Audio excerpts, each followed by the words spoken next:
Ben Utecht knew that life in the NFL would require a lot of blood, sweat, and bruises, but he never imagined that his dream career would cost him his identity. Ben Utecht had a successful career as a tight end in the NFL. He played with the Indianapolis Colts when they won Super Bowl 41 the 2006 season. But Ben's success didn't come without bumps and bruises. He suffered 5 concussions during the years he played, and by 2009 was experiencing memory loss at the age of 28. In his book, Counting the Days While My Mind Slips Away, Ben shares an emotional love letter to his family and tells how faith keeps him strong as he faces an uncertain future. Please welcome to the 700 Club, Ben Utecht. Ben, it's great to have you here. Thank you so much. Let's talk for a moment about memories, because that's really what you write so much about in the book. And you say that memories, we might not realize it until we face something like you have, but they really define who we are. They are our past, and we're creating them in the moment that we're in. Talk a little bit about when you first realized that you were losing some of yours. Well, it was after I retired from the game, and we moved back to Minnesota, which we call the land of memories. And it wasn't until I found myself sitting around the table of family and friends talking about the past and realizing that many of those memories were no longer there. Yeah. Memories like being in one of my best friend's wedding as a groomsman, that was as a a shocking singer. story. It's just completely gone. And for the first time in my life, I began to realize that we really are living memories. You know, our relevance as human, what connects us to the people that we love, to the things that we are passionate about, only live in what we can remember about those things.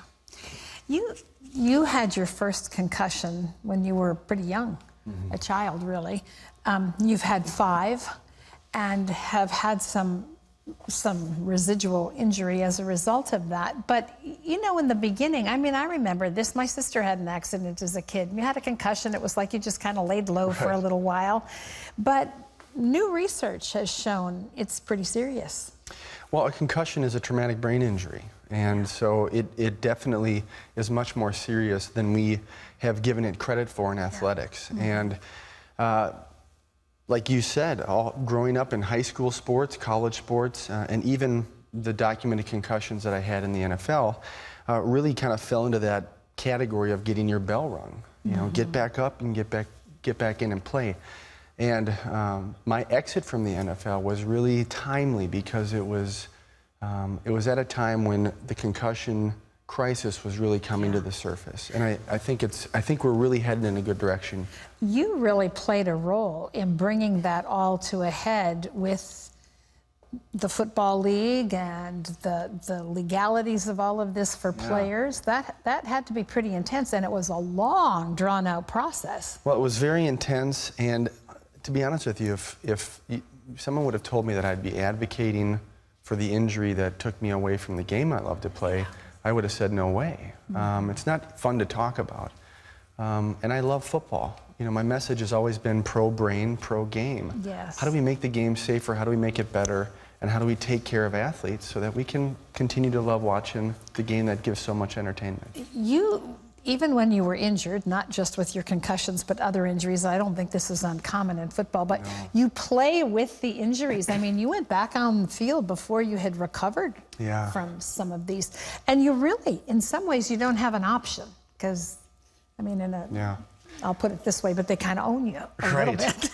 Well, you know, and that was one of the biggest things that was a surprise to so many family and friends in the writing of this new book, is how many injuries I faced. Not just the concussions, but from my junior year in high school, from my 11th grade year, there wasn't a season that went by that I did not have a serious injury. And, you know, the lessons that I had to learn, especially about my faith through that process, and the surrender that was involved in that, to give all trust over to the Lord, is the only way that I could have made it through. Yeah, well, I mean, really, you get shot with stuff, and you're taking stuff, and you're toughing it out and enduring, but not without some long-term ramifications. Your book is called Counting the Days While My Mind Slips Away. Yeah, pretty inevitable. Yeah, we'll talk about that title, where it came from. Well, the title is actually the first line of a song that I wrote for my wife and daughters called "You Will Always Be My Girls." Yeah. And it was a song that was put forth as a challenge to me by a producer and friend, Rick Barron, who just challenged me to write a letter that deals with some of my greatest fears, which I had not yet faced at that time. Mm-hmm. And so I did. I set out, wrote a letter, and we turned it into a song that is not only about my personal story, but really a song that's designed to get people to emotionally connect to how important their mind and memories are. Just like that's what the book is supposed to do.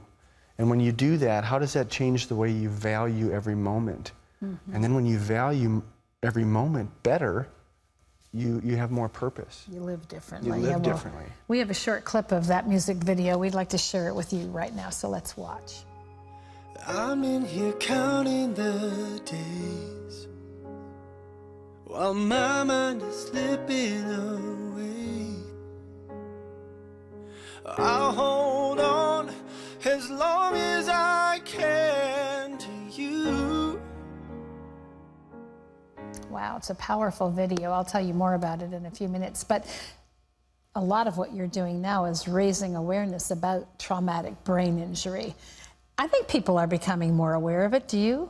I absolutely do. And I think the critical part, though, is just what's the message? What messaging are you using? Especially since we have 20 million children in this country. Exactly. What do we do about it? And what kind of a message do we give parents that is actually that they can use, that's got some meat on the bone? And that's, I think, what's been so critical for me is not to give a message of fear, but there's a way to make smart choices and smart decisions so that your children can still enjoy playing the contact sports that teach them so many life lessons. You have 4 beautiful daughters, a gorgeous wife, but if you had a son, would you let him play football? The number one question. You know, I've tried to fall as politically correct as possible on this because there's so much fruit that can come out of being a part of a team. Yeah. And there's no greater team sport, in my opinion, than football. And so really, what I would do is I would listen to the neurologist. And the neurologist will tell you that a child's brain is going through its most developmentally important stages from 2 to 12. Yeah. So if I had a son, I would try my best to protect him during those times, and then allow him, as his body has matured and as he's gotten stronger, to step into that position. So really, you're talking about starting tackle football in 8th to 9th grade versus 2nd grade today, and I think that would save 6 years of head-to-head contact. Well, the book is an amazing account of your life and all that's happened to you with regard to this. We are skimming the surface, as you know. But I want you to know the book is fascinating, and you'll never watch another football game quite the same after you read it. The book is called Counting the Days While My Mind Slips Away. It's available wherever books are sold. And you can also watch a web-exclusive interview with Ben on our Facebook page. Just go to www.facebook/700club. While you're there, watch that music video, You'll Always Be My Girls. It's on our Facebook page. And Ben, we just thank you for being with us and welcome. for the job you're doing. I'm supposed to say go Vikings to you too, because I know you're a Packers fan. Ben, I'm going to forgive you for that because I have God's grace, but as a Green Bay girl, go Pack. Well, here's a little sample before we go to break of the video.